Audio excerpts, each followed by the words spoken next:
અત્યારે અમેરિકામાં એક બહુ જ મોટો અને ઐતિહાસિક કાનૂની જંગ ચાલી રહ્યો છે.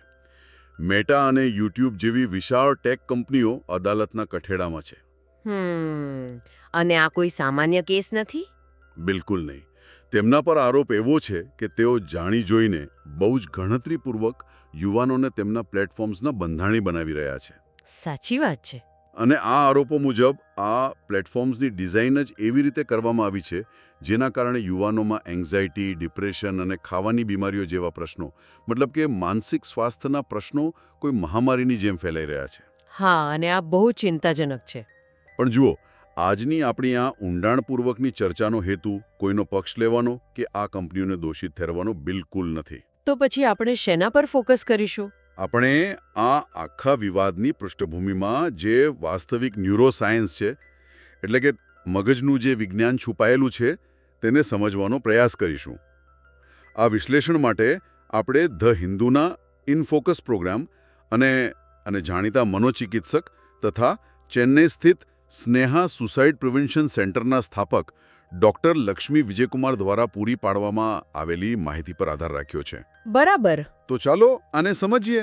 મને લાગે છે કે આ ચર્ચા ખરેખર સમયની માંગ છે. જુઓ, જ્યારે પણ આપણે સોશિયલ મીડિયાની વાત કરીએ ત્યારે સામાન્ય રીતે એવી જ ચર્ચા થતી હોય છે કે ભાઈ આનાથી સમય બગડે છે અથવા લોકોનું ધ્યાન ભટકે છે. હા, મોટાભાગે વાલીઓ જ ફરિયાદ કરતા હોય છે. એક્ઝેક્ટલી. પરંતુ ડોક્ટર લક્ષ્મી વિજયકુમારે જે તબીબી પુરાવાઓ રજૂ કર્યા છે તે દર્શાવે છે કે આ સમસ્યા માત્ર સમયના બગાડ પૂરતી સીમિત નથી. આ પ્લેટફોર્મ્સ યુવાનોના મગજના ભૌતિક માળખાને, તેની સાક્ષાત રચનાને બદલી રહ્યા છે. આ જ વાત સ્ત્રોતો વાંચતી વખતે મને સૌથી વધુ ચોંકાવનારી લાગી હતી. હું વાંચતો હતો ત્યારે મને થયું કે શું ખરેખર આવું થઈ શકે? રિસર્ચ સ્પષ્ટપણે કહે છે કે સોશિયલ મીડિયાનો વધુ પડતો ઉપયોગ મગજના ગ્રે મેટરના કદને ઘટાડે છે. હા, ગ્રે મેટરનું સંકોચાવું એ બહુ મોટી વાત છે. એટલે સામાન્ય ભાષામાં કહીએ તો મગજનો એક મહત્વનો હિસ્સો ધીમે ધીમે સંકોચાવા લાગે છે. પણ અહીં એક પ્રશ્ન ઊભો થાય છે. શું દરેક પ્રકારનું સ્ક્રીન ટાઈમ આવું જ નુકસાન કરે છે? મતલબ માની લો કે કોઈ યુટ્યુબ પર કોડિંગ શીખી રહ્યો છે અથવા ગિટાર વગાડતા શીખી રહ્યો છે, તો શું તેમાં પણ મગજ સંકોચાશે? આ એક બહુ જ મહત્વનો તફાવત છે જે આપણે સમજવો જરૂરી છે. જ્યારે કોઈ કંઈક શીખવા માટે સ્ક્રીનનો ઉપયોગ કરે છે ત્યારે તે એક્ટિવ કન્ઝમ્પશન છે. Active consumption, okay. હા, તેમાં મગજ માહિતી પર પ્રક્રિયા કરે છે. પરંતુ સોશિયલ મીડિયા પર જે અનંત સ્ક્રોલિંગ થાય છે ને, તે પેસિવ કન્ઝમ્પશન છે. એટલે આપણે ખાલી જોયા જ કરીએ છીએ. બિલકુલ. મગજને કોઈ મહેનત કર્યા વિના સતત નવી ઉત્તેજના મળતી રહે છે. હવે જુઓ, મગજનું જે ગ્રે મેટર છે એ આપણા નિર્ણયો લેવાની ક્ષમતા, યાદશક્તિ શક્તિ અને સ્નાયુઓના નિયંત્રણ માટે જવાબદાર છે. બરાબર.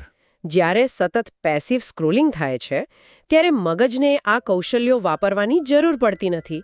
અને જીવવિજ્ઞાનનો એ નિયમ છે કે જે અંગનો ઉપયોગ ન થાય તે નબળું પડે છે. હા, તે નબળું પડે છે. આ જ કારણ છે કે ગ્રે મેટરનું કદ ઘટે છે. આ ઉપરાંત મગજના પાછળના ભાગમાં આવેલા સેરેમેલમમાં પણ માળખાકીય ફેરફારો નોંધાયા છે, જે આપણી શારીરિક અને માનસિક સંતુલન પ્રણાલી સાથે જોડાયેલું છે. બાબરે, આ તો જાણે આપણે આપણા પોતાના જ હાર્ડવેરને, એટલે કે મગજના હાર્ડવેરને નુકસાન પહોંચાડી રહ્યા હોઈએ તેવું લાગે છે. સાચી વાત છે. પણ આ આખી પ્રક્રિયાની શરૂઆત ક્યાંથી થાય છે? મારો કહેવાનો મતલબ એ છે કે કોઈ વ્યક્તિ સવારે ઉઠીને એવું તો નક્કી નથી કરતો કે ચાલો આજે હું મારા મગજનું ગ્રે મેટર ઘટાડું. ના, કોઈ એવું નથી વિચારતું. તો લોકો આમાં આટલા બધા કેમ ફસાઈ જાય છે? આનું કોઈ રાસાયણિક કારણ હોવું જોઈએ, રાઈટ? ચોક્કસ છે. આખી રમત મગજની રિવોર્ડ સિસ્ટમ એટલે કે ઇનામ પ્રણાલીની છે. હું તમને સમજાવું. આપણા મગજમાં વેન્ટ્રલ સ્ટ્રાઇટમ નામનો એક વિસ્તાર છે. વેન્ટ્રલ સ્ટ્રાઇટમ? હા. જ્યારે પણ આપણને કોઈ ખુશી મળે, કોઈ વખાણ કરે કે કોઈ સારી ઘટના બને, ત્યારે આ વિસ્તાર ડોપામાઇન નામનો હોર્મોન રિલીઝ કરે છે, જે આપણને સારું ફીલ કરાવે છે. એક્ઝેક્ટલી. સોશિયલ મીડિયા આ જ સિસ્ટમને હેક કરે છે. જ્યારે કોઈ ફોટો મૂકે અને તેના પર લાઇક કે કમેન્ટ આવે ત્યારે મગજને ડોપામાઇનનો નાનો એવો શોટ મળે છે. થોડીવાર માટે બહુ જ સારું લાગે છે. એટલે આ એક પ્રકારના સ્લોટ મશીન અથવા જુગાર જેવું જ કામ કરે છે. તમે ફોન ચેક કરો છો અને તમને ખબર નથી હોતી કે આ વખતે લાઇક રૂપી ઇનામ મળશે કે નહીં. બિલકુલ. અને આ અનિશ્ચિતતા જ ડોપામાઇનને સતત સક્રિય રાખે છે, ખરું ને? એકદમ સાચું. અને ધીમે ધીમે આ એક ડોપામાઇન લૂપ બની જાય છે. શરૂઆતમાં જે એક લાઇકથી ખુશી મળતી હતી ને, તે હવે પૂરતી નથી લાગતી. ટોલરન્સ વધી જાય છે. હા, મગજ વધુ ને વધુ ડોપામાઇનની માંગ કરે છે. તબીબી ભાષામાં કહીએ તો આ લૂપ બરાબર તમાકુ, દારૂ કે અન્ય કોઈપણ માદક દ્રવ્યના વ્યસન જેવી જ અસર ઊભી કરે છે. આ બહુ જ ડરામણું છે. ડરામણું તો છે જ, કારણ કે મગજના સ્કેન દર્શાવે છે કે એક ડ્રગ એડિક્ટ અને એક સોશિયલ મીડિયા એડિક્ટના મગજની પ્રતિક્રિયાઓ લગભગ સમાન હોય છે. Oh my God! હવે અહીં એક એવો મુદ્દો આવે છે જેણે મારું ધ્યાન સૌથી વધુ ખેંચ્યું. આ બધાની સૌથી ભયંકર અસર ટીનેજર્સ અને યુવાનો પર જ કેમ થાય છે? એ બહુ સારો પ્રશ્ન છે. કારણ કે ફોન તો વયસ્કો પણ વાપરે છે, પણ સ્ત્રોતોમાં મગજના બે અલગ અલગ હિસ્સાઓ એમિગડાલા અને પ્રીફ્રન્ટલ કોર્ટેક્સની જે વાત કરવામાં આવી છે તે બહુ જ રસપ્રદ છે. હા, ન્યુરોસાયન્સનો આ એક બહુ જ મોટો ખુલાસો છે. અહીં સૌથી રસપ્રદ વાત એ છે કે માનવ મગજ એકસાથે આખું વિકસિત નથી થતું. એમિગડાલા એ મગજનું ભાવનાત્મક કેન્દ્ર છે. તે ગુસ્સો, ડર, ઉત્તેજના અને લાગણીઓને સંચાલિત કરે છે. યુવાવસ્થામાં એટલે કે ટીનેજ વર્ષોમાં આ એમિગડાલા સંપૂર્ણપણે સક્રિય અને અત્યંત સંવેદનશીલ હોય છે. એટલે લાગણીઓ એકદમ ચરમસીમા પર હોય છે. બિલકુલ. અને બીજી બાજુ મગજનો આગળનો ભાગ, જેને પ્રીફ્રન્ટલ કોર્ટેક્સ કહેવાય છે, તે તર્ક, વિચારવાની શક્તિ, લાંબા ગાળાના પરિણામોનો વિચાર અને આવેગો પર નિયંત્રણ રાખવા માટે જવાબદાર છે. જે આપણને સમજદાર બનાવે છે. હા, પણ નવાઈની વાત એ છે કે આ પ્રીફ્રન્ટલ કોર્ટેક્સ વ્યક્તિ 25 વર્ષનો ન થાય ત્યાં સુધી સંપૂર્ણ રીતે વિકસિત થતું જ નથી. 25 વર્ષ? હા, 25 વર્ષ. આનો અર્થ એ થયો કે યુવાનોમાં લાગણીઓનું એન્જિન ફૂલ સ્પીડમાં ચાલી રહ્યું છે, પણ તેને યોગ્ય સમય રોકવા માટેની બ્રેક હજુ બની જ નથી. આ ઉદાહરણ એકદમ સચોટ છે. બ્રેક વિનાની ગાડી. આથી જ યુવાનોમાં સોશિયલ મીડિયા પર કોઈ નાની ઘટના બને, જેમ કે કોઈએ કડવી કોમેન્ટ કરી અથવા મિત્રોએ કોઈ ગ્રુપમાંથી કાઢી મૂક્યા. હા, જે રોજનું છે. તો તેનો ભાવનાત્મક પ્રતિસાદ ખૂબ જ આક્રમક અને અતિશયોક્તિ ભર્યો હોય છે. તેમની પાસે તે સમય તાર્કિક રીતે વિચારવા માટેનું કોઈ બ્રેકિંગ મિકેનિઝમ જ હોતું નથી. એટલે જ નાની નાની વાતોમાં તેઓ ડિપ્રેસ થઈ જાય છે. બિલકુલ. અને આ પરિસ્થિતિને વધુ ખરાબ કરે છે મગજના તરંગો, એટલે કે બ્રેન વેવ્સ. હા, મેં વાંચ્યું કે સોશિયલ મીડિયા સીધું આપણા બ્રેન વેવ્સની ફ્રીક્વન્સી સાથે છેડા કરે છે. આ આલ્ફા અને બીટા વેવ્સનું આખું ગણિત શું છે? હું બહુ સરળ રીતે સમજાવું. આપણું મગજ અલગ અલગ સ્થિતિમાં અલગ અલગ તરંગો ઉત્પન્ન કરે છે. બીટા વેવ્સ ત્યારે ઉત્પન્ન થાય છે જ્યારે આપણે ખૂબ જ સતર્ક હોઈએ, કોઈ સમસ્યા હલ કરી રહ્યા હોઈએ અથવા ઉત્તેજિત હોઈએ. ઓકે. અને બીજી બાજુ આલ્ફા વેવ્સ ત્યારે ઉત્પન્ન થાય છે જ્યારે આપણે શાંત હોઈએ, આરામ કરી રહ્યા હોઈએ અથવા ધ્યાનમગ્ન હોઈએ. સોશિયલ મીડિયાનો સતત ઉપયોગ મગજમાં બીટા વેવ્સનું પ્રમાણ વધારે છે. એટલે કે મગજ સતત એવી સ્થિતિમાં રહે છે જાણે કોઈ મોટો ખતરો આવવાનો હોય અથવા સતત કોઈ નવી માહિતી મળવાની હોય. એટલે હાઈ એલર્ટ પર. હા, હાઈ એલર્ટ. આના કારણે મગજને શાંત પડવા માટે જે આલ્ફા વેવ્સની જરૂર છે તે ઉત્પન્ન થવામાં મોટો વિલંબ થાય છે. એટલે કે મગજ ક્યારે સ્વિચ ઓફ થતું જ નથી, હંમેશા હાઇપર એક્સાઇટમેન્ટની સ્થિતિમાં જ રહે છે. સાચી વાત. પણ આનાથી તો વ્યક્તિ થાકી જાય ને. આપણે શરૂઆતમાં ડોપામાઇન વિશે વાત કરી કે તે ખુશી આપે છે, તો પછી આખી આદત એક સમય પછી ડિપ્રેશનમાં કેવી રીતે ફેરવાઈ જાય છે, મને એ નથી સમજાતું. ત્યાં જ ડોપામાઇન ફટીગ એટલે કે ડોપામાઇનનો થાક ચિત્રમાં આવે છે. ડોપામાઇનનો થાક? હા, જ્યારે મગજને સતત અને પુષ્કળ પ્રમાણમાં ડોપામાઇન મળતો રહે છે ત્યારે મગજના ડોપામાઇન રિસેપ્ટર્સ જે આ હોર્મોનને ગ્રહણ કરે છે તે થાકી જાય છે અને બેર મારી જાય છે. અચ્છા. હવે મગજને સામાન્ય ખુશી અનુભવવા માટે પહેલા કરતાં ઘણા વધારે ડોપામાઇનની જરૂર પડે છે. એટલે રોજબરોજની વાતોમાં એમને મજા નથી આવતી. બિલકુલ. પરિણામે જ્યારે વ્યક્તિ સોશિયલ મીડિયા નથી વાપરતી ત્યારે તેને સામાન્ય જિંદગી એકદમ નીરસ અને કંટાળાજનક લાગે છે. તેને ક્લિનિકલ એન્ઝાઇટી અને ડિપ્રેશનનો અનુભવ થાય છે. જેને વિથડ્રોઅલ સિમ્પટમ્સ કહેવાય? Exactly, વિથડ્રોઅલ symptoms. આનો અર્થ એ કે હવે વ્યક્તિને સોશિયલ મીડિયા વાપરવામાં મજા નથી આવતી, છતાં પણ માત્ર પેલી બેચેની અને ચિંતાથી બચવા માટે તે ફરીથી ફોન હાથમાં લેવા મજબૂર થઈ જાય છે. હા, આ એક ભયંકર વિષચક્ર છે. અને આ બધાની સૌથી પહેલી અને સીધી અસર આપણી ઊંઘ પર પડે છે. હા, ઊંઘ તો સૌથી પહેલો ભોગ બને છે. રાત્રે પથારીમાં સૂતા કલાકો સુધી અંધારામાં સ્ક્રોલ કરવું એ તો હવે જાણે એક સામાન્ય વૈશ્વિક પ્રથા બની ગઈ છે. અને તે જ સૌથી ઘાતક પ્રથા છે. આખી સમસ્યા સ્ક્રીનમાંથી નીકળતી બ્લુ લાઇટની છે. હા, બ્લુ લાઇટ ફિલ્ટર્સ પણ આવે છે આજકાલ. ભલે આવે, પણ નુકસાન તો થાય જ છે. જુઓ, માનવ શરીર લાખો વર્ષોથી સૂર્યપ્રકાશના ચક્ર સાથે જોડાયેલું છે. જ્યારે અંધારું થાય છે ત્યારે મગજ મેલાટોનિન નામનો હોર્મોન ઉત્પન્ન કરે છે. જે ઊંઘ માટે જરૂરી છે. હા, તે શરીરને સંકેત આપે છે કે હવે ઊંઘવાનો સમય થઈ ગયો છે. આ આપણી શારીરિક ઘડિયાળ એટલે કે સર્કેડિયન રિધમને સેટ કરે છે. પરંતુ જ્યારે રાત્રે સ્ક્રીનની તેજ બ્લુ લાઇટ આંખોમાં જાય છે ત્યારે મગજ છેતરાય છે. તેને લાગે છે કે હજુ દિવસ જ છે.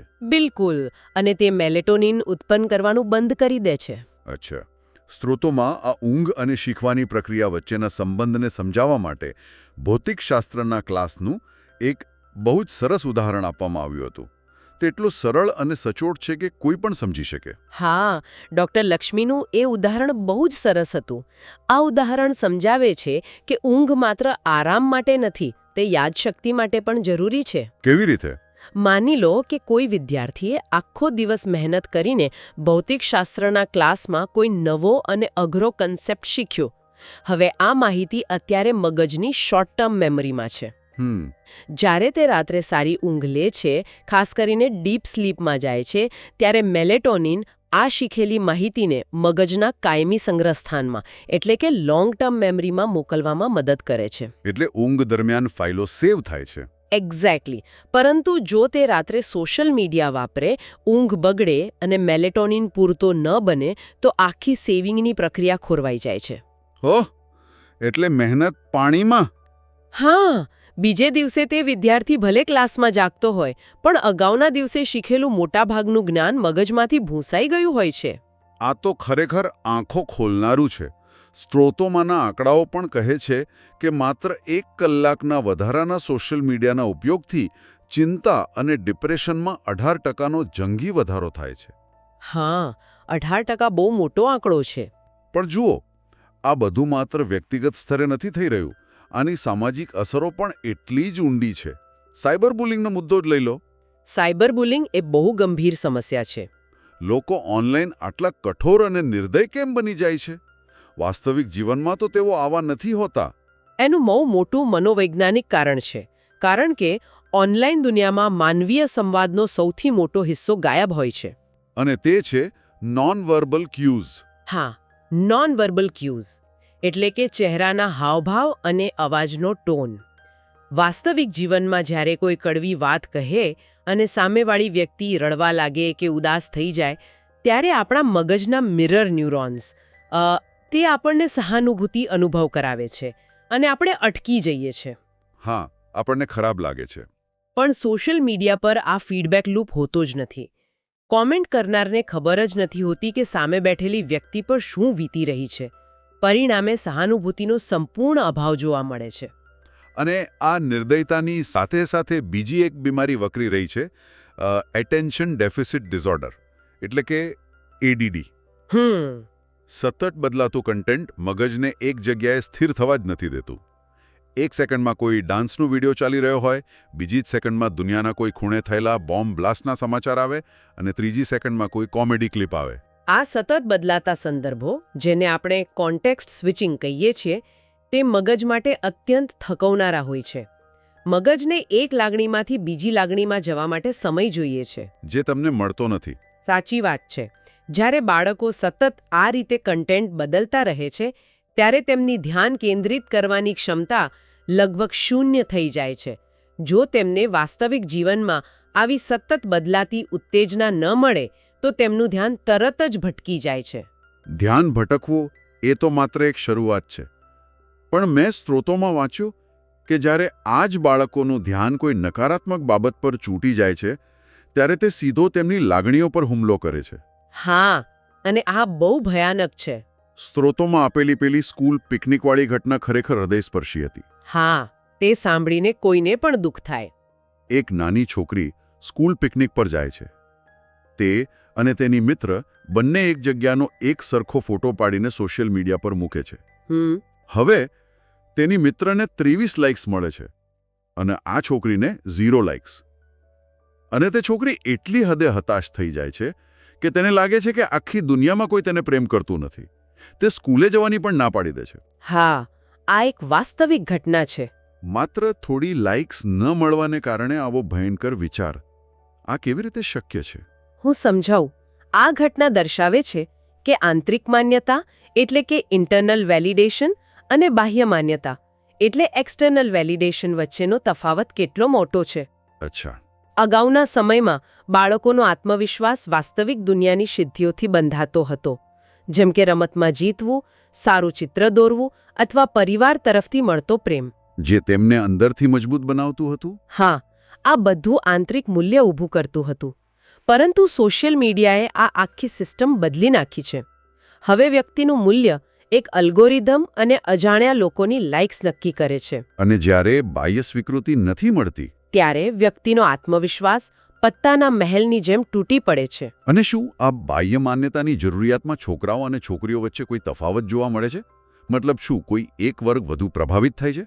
હા, મનોવૈજ્ઞાનિક અભ્યાસો અને ડૉક્ટર લક્ષ્મી સ્પષ્ટપણે નોંધે છે કે છોકરાઓ કરતાં છોકરીઓ પર સોશિયલ મીડિયાની નકારાત્મક અસર વધુ ઝડપથી અને ઊંડી થાય છે. એવું કેમ?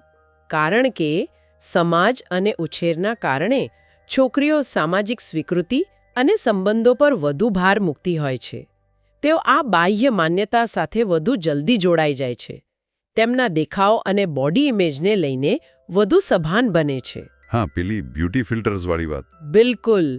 અને જો તેમને સ્વીકૃતિ ન મળે તો તેઓ ખૂબ જ તીવ્રતાથી રિજેક્શન અને એકલતાનો અનુભવ કરે છે. આ બધું એટલું ગંભીર છે કે હવે સરકારો પણ ચૂપ બેસી શકે તેમ નથી. આપણે જોયું કે ઓસ્ટ્રેલિયા 16 વર્ષથી નીચેના બાળકો માટે સોશિયલ મીડિયા પર સંપૂર્ણ પ્રતિબંધ મૂકનારો દેશ બનવા તરફ આગળ વધી રહ્યો છે. હા, આ એક બહુ મોટું કદમ છે. ભારતમાં પણ ટિકટોક પર પ્રતિબંધ મૂકવામાં આવ્યો હતો, જેની ડૉક્ટર લક્ષ્મીએ એક હકારાત્મક પગલાં તરીકે પ્રશંસા કરી હતી. સાચી વાત છે. ચીનમાં પણ શાળાએ જતા બાળકો માટે વીકેન્ડ સિવાય ઇન્ટરનેટનો ઉપયોગ મર્યાદિત કરતા કાયદાઓ આવ્યા છે. પણ મારો પ્રશ્ન એ છે કે શું માત્ર કાયદા બનાવીને પ્રતિબંધો મૂકી દેવાથી ખરેખર ઉકેલ આવી જશે?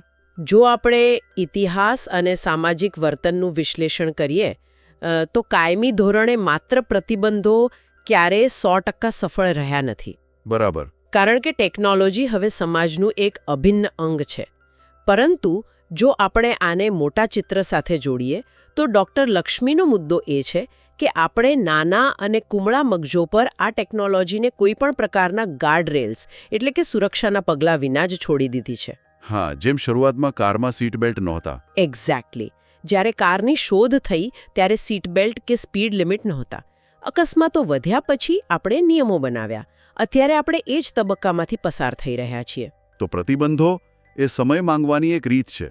હા, પ્રતિબંધો કદાચ કાયમી ઉકેલ ન હોય, પરંતુ જ્યાં સુધી મજબૂત સુરક્ષાના નિયમો ન બને, અલ્ગોરિધમમાં ફેરફાર ન થાય, ત્યાં સુધી આ પ્રતિબંધો સમાજને વિચારવા અને યોગ્ય વ્યવસ્થા ગોઠવવા માટેનો સમય ચોક્કસ આપે છે. એ વાત સાચી છે કે કાયદાઓ માત્ર સમય આપે છે. કારણ કે જ્યારે ટેકનોલોજીની વાત આવે ત્યારે બાળકો હંમેશા સિસ્ટમમાં છીંડા શોધી જ લેતા હોય છે. અરે, આજકાલના બાળકો તો બહુ સ્માર્ટ છે. હું તો સ્ત્રોતો વાંચતી વખતે એટલો ચોંકી ગયો. મને એક એવી વાત જાણવા મળી જે કોઈ જાસૂસી ફિલ્મના પ્લોટ જેવી લાગે છે. તમે પેલી કેમોફ્લાજ એપ્સની વાત કરો છો ને? હા, કેમોફ્લાજ એપ્સ અથવા છુપી એપ્સ. ઘણીવાર માતા-પિતા એવું માનતા હોય છે કે તેમણે ફોનમાં પેરેન્ટલ કંટ્રોલ નાખી દીધો છે એટલે બધું સુરક્ષિત છે. પણ આજના બાળકો ટેકનોલોજીમાં અનેક ગણા આગળ છે. આ છુપી એપ્સ ખરેખર પેરેન્ટિંગ માટે એક નવો અને મોટો પડકાર છે. વિચારો કે કોઈ બાળકના ફોનમાં એક સામાન્ય કેલ્ક્યુલેટરની એપ છે. તે સ્પાય કેલ જેવી દેખાય છે. સ્ક્રીન પર માત્ર આંકડા અને સરવાળા બાદબાકીના બટન છે. બાળક કહે છે કે આ તો ગણિતના હોમવર્ક માટે છે. હા, પેરેન્ટ્સને તો એવું જ લાગશે. પણ જો કોઈ ધ્યાનથી જુએ તો એક સામાન્ય કેલ્ક્યુલેટર એપ માત્ર 5 MBની જગ્યા રોકતી હોય, જ્યારે આ એપ ફોનમાં 2 GB જગ્યા રોકી રહી હોય. જે બહુ શંકાસ્પદ છે. બિલકુલ. અને કેમ? કારણ કે જ્યારે બાળક તેમાં કોઈ ચોક્કસ પાસવર્ડ નાખે છે ત્યારે તે કેલ્ક્યુલેટરની પાછળ એક આખી છુપી ગેલેરી અને ચેટિંગની દુનિયા ખુલે છે, જ્યાં બાળકો પોતાના ફોટા, મેસેજ અને આખી કમ્યુનિટી માતા-પિતાની નજરથી સંતાડીને રાખે છે. આ બહુ જ ખતરનાક ટ્રેન્ડ છે. આ સાબિત કરે છે કે માત્ર સ્વિચ બંધ કરી દેવાથી સમસ્યા ઉકેલાતી નથી. અને આ જ દર્શાવે છે કે આપણે શા માટે ઉકેલના મૂળ તરફ જવાની જરૂર છે. માત્ર ટેકનોલોજી પર અંકુશ મૂકવો કે બાળકો પર નજર રાખવી પૂરતી નથી. વાસ્તવિક ઉકેલની શરૂઆત વયસ્કોથી, એટલે કે માતા-પિતા અને ઘરના મોટા સભ્યોથી જ થવી જોઈએ. આ મુદ્દો બહુ જ અગત્યનો છે. મોટાભાગે આપણે બાળકોને જ દોષ આપતા હોઈએ છીએ, પણ જો ડાઇનિંગ ટેબલ પર જમતી વખતે માતા-પિતા પોતે જ સતત ફોન સ્ક્રોલ કરતા હોય, તો તેઓ બાળકોને કયા મોઢે શિખામણ આપી શકશે? સાચી વાત. વયસ્કો માટે પણ ડિજિટલ ડિટોક્સ એટલું જ, કદાચ તેનાથી પણ વધુ જરૂરી બની ગયો છે. વયસ્કોએ ઉદાહરણ પૂરું પાડવું જ પડશે. ડોક્ટર લક્ષ્મી કેટલાક બહુ જ અસરકારક અને વ્યવહારુ કદમ સૂચવે છે. કયા કદમ? સૌથી પહેલું કદમ એ છે કે ઘરમાં એક એવો સમય નક્કી હોવો જોઈએ, દિવસના 1 થી 2 કલાક, જ્યારે પરિવારના બધા જ સભ્યો પોતાના ગેજેટ્સ એક બાસ્કેટમાં મૂકી દે. ઓકે, નો ફોન ટાઈમ. હા, તે સમયે કોઈ સ્ક્રીન નહીં, કાં તો એકબીજા સાથે વાતો કરો, કોઈ રમત રમો, અથવા તો કંઈ જ ન કરો. હા, અને આ કંઈ જ ન કરવું અથવા કંટાળી જવું, એ કન્સેપ્ટ પર મારે થોડી વધુ વાત કરવી છે. આજકાલ આપણે કંટાળાને, એટલે કે બોર્ડમને, એક બહુ મોટો વિલન બનાવી દીધો છે. હા, કોઈને કંટાળો આવવો જ ના જોઈએ. જેવું કોઈ બાળક કહે કે હું બોર થાઉં છું, તરત જ તેના હાથમાં ફોન પકડાવી દેવામાં આવે છે. અને મનોવિજ્ઞાનની દ્રષ્ટિએ તે એક બહુ મોટી ભૂલ છે. ન્યુરોસાયન્સ સમજાવે છે કે મગજ જ્યારે સતત માહિતી પ્રોસેસ કરતું હોય ત્યારે તે કંઈ નવું વિચારી શકતું નથી. સ્પેસ જ નથી હોતી. બરાબર. જ્યારે વ્યક્તિ કંટાળે છે, જ્યારે મગજ પાસે પ્રોસેસ કરવા માટે કોઈ ડેટા નથી હોતો, ત્યારે જ તે આરામની સ્થિતિમાં જાય છે. અને આ જ તે સમય છે જ્યારે મગજ અલગ અલગ વિચારોને જોડીને કંઈક નવું સર્જન કરે છે, કલ્પના શક્તિનો વિકાસ થાય છે. એટલે કંટાળો એ સર્જનાત્મકતાની જનની છે? એક્ઝેક્ટલી. આ ઉપરાંત બીજો કડક નિયમ એ હોવો જોઈએ કે રાત્રે 9 વાગ્યા પછી બાળકો પાસે કોઈ ગેજેટ્સ ન હોવા જોઈએ. 9 વાગ્યા પછી કેમ? કારણ કે સાયબર બુલિંગ અથવા માનસિક તાણ વધારતી મોટાભાગની ઘટનાઓ મોડી રાત્રે જ બનતી હોય છે, જ્યારે બાળકો એકલા હોય છે. આ બધા વ્યવહારુ ઉપાયો સાંભળીને એક આશા તો જાગે છે કે પરિસ્થિતિ સુધારી શકાય તેમ છે, પણ સ્ત્રોતોમાં એક એવી ગંભીર હકીકત પણ આપેલી છે જે ખરેખર વિચારતા કરી દે તેવી છે. હા, હું સમજી ગઈ તમે શેની વાત કરો છો. હું રિકવરીના સમય વિશે વાત કરી રહ્યો છું. હા, આ જાણવું ખૂબ જ જરૂરી છે. આપણે અગાઉ વાત કરી કે સોશિયલ મીડિયા મગજના ડોપામાઇન રિસેપ્ટર્સને હાઇજેક કરી લે છે અને તેને બહેર મારી દે છે. હવે જો કોઈ વ્યક્તિ આજે નક્કી કરે કે તે આ ડિજિટલ વ્યસનમાંથી સંપૂર્ણપણે બહાર આવી જશે, તો તેના મગજને તરત જ રાતોરાત ફાયદો નથી થતો. તો કેટલો સમય લાગે? મગજના આ બગડેલા નેટવર્કને ફરીથી વાયર થતા અને સામાન્ય દુનિયાની નાની નાની ખુશીઓ માણતા શીખવા માટે લાંબો સમય લાગે છે. મિત્રો સાથે હસી મજાક કરવી, સૂર્યાસ્ત જોવો અથવા તો માત્ર એક આઈસ્ક્રીમ ખાવાની મજા માણવી. અચ્છા. આ બધી સામાન્ય ખુશીઓમાંથી ફરીથી પૂરતો ડોપામાઇન મેળવવા માટે મગજને પૂરેપૂરું 1 વર્ષ લાગે છે. આખું 1 વર્ષ? માત્ર મગજને તેની મૂળ સ્થિતિમાં લાવવા માટે. હા, 1 વર્ષ. આ ખરેખર બહુ જ ગંભીર બાબત છે. તો આજના વિશ્લેષણ પરથી એ તો સ્પષ્ટ છે કે ટેકનોલોજી એ આપણા જીવનનો એક અવિભાજ્ય અંગ બની ગઈ છે. આપણે તેને સંપૂર્ણપણે કાઢી શકીએ નહીં અને તેમાં ઘણી સારી બાબતો પણ રહેલી છે. બિલકુલ. પરંતુ આપણે આપણા પોતાના મગજને અને ખાસ કરીને આવનારી પેઢીના મગજને બચાવવા માટે સ્પષ્ટ સીમારેખાઓ અને નિયમો દોરવા જ પડશે. સાર એ જ છે કે આપણે ટેકનોલોજીનો એક સાધન તરીકે ઉપયોગ કરવાનો છે. ટેકનોલોજીએ આપણો ઉપયોગ ન કરવો જોઈએ. અને આ સચોટ સાર સાથે જ આપણે આજની આ ઊંડાણપૂર્વકની ચર્ચાના સમાપન તરફ આગળ વધીએ છીએ. પણ જતાં જતાં આજના વિશ્લેષણના અંતે એક બહુ મોટો સવાલ એ ઊભો રહે છે, જેના પર આપણે સૌએ ખરેખર વિચાર કરવાની જરૂર છે. હા, સવાલ તો ઘણા છે. જો અત્યારના કોઈ એક સામાન્ય વ્યક્તિના મગજને ડિજિટલ વ્યસનમાંથી મુક્ત થઈને વાસ્તવિક દુનિયાની નાની નાની ખુશીઓ ફરીથી માણવા માટે આખું એક વર્ષ લાગતું હોય તો જરા વિચારો કે જે ભવિષ્યની પેઢીઓ જન્મથી જ ઓનલાઈન રહેવાની છે તેમના મગજની માળખાકીય રચનામાં કાયમી ધોરણે કેવા પરિવર્તનો આવશે. સાચી વાત છે. શું આ સ્ક્રીન અને લાઇક્સની સતત ભૂખ ભવિષ્યમાં માનવીય ખુશીની વ્યાખ્યા જ સંપૂર્ણપણે બદલી નાખશે? આ એક એવો વિચાર છે જે આપણે સૌએ જ જાતે એક્સપ્લોર કરવો રહ્યો. આ વિચાર સાથે જ આપણે આજના ડીપ ડાઇવને અહીં વિરામ આપીએ છીએ. ફરી મળીશું.